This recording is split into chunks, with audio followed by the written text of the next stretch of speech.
കുഞ്ഞു കല്യാണിക്ക് വിട നൽകി ജന്മനാട്. എറണാകുളം മുഴുക്കുളത്ത് അമ്മ പുഴയിലെറിഞ്ഞു കൊന്ന 3 വയസ്സുകാരി കല്യാണിയുടെ മൃതദേഹം സംസ്കരിച്ചു. അച്ഛൻ സുഭാഷിന്റെ വീട്ടിൽ 100 കണക്കിന് പേർ കുഞ്ഞിന് അന്ത്യാഞ്ജലികൾ അർപ്പിക്കാനെത്തി. വൈകിട്ട് 5 മണിയോടെ സംസ്കാര ചടങ്ങുകൾ പൂർത്തിയായി.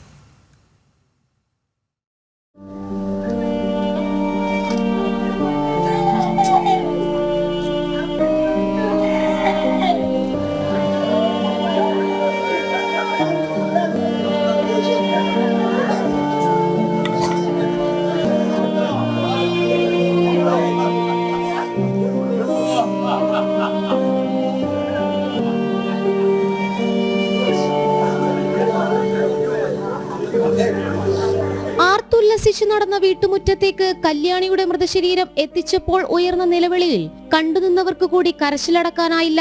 അച്ഛൻ സുഭാഷിന്റെ വീട്ടിലേക്ക് 100 കണക്കിന് ആളുകൾ കുഞ്ഞു കല്യാണിക്ക് ആദരാഞ്ജലികൾ അർപ്പിക്കാനെത്തി. വന്നു ചേർന്നവർക്കെല്ലാം അവൾ മകളായി മാറി. കല്യാണിയുടെ ചേതനയേറ്റ ശരീരത്തിൽ പുത്തനുടുപ്പ് ചേർത്ത് വെച്ച സമയം സങ്കടം അണപൊട്ടി.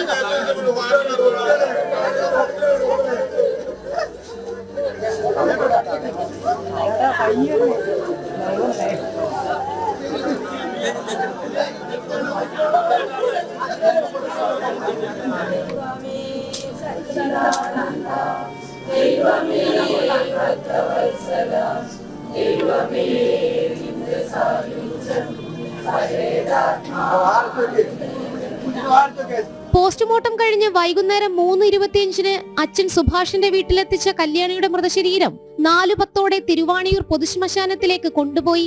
ശ്മശാനത്തിലെത്തിച്ച മൃതശരീരത്തോട് ചേർന്ന് തന്നെ അച്ഛൻ സുഭാഷ് നിൽപ്പുണ്ടായിരുന്നു.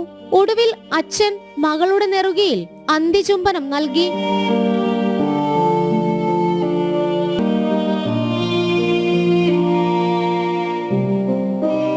ശേഷം 4:53 അഗ്നിനാളങ്ങൾക്ക് സ്വന്തമായി മാറി ആ കുഞ്ഞുമകൾ.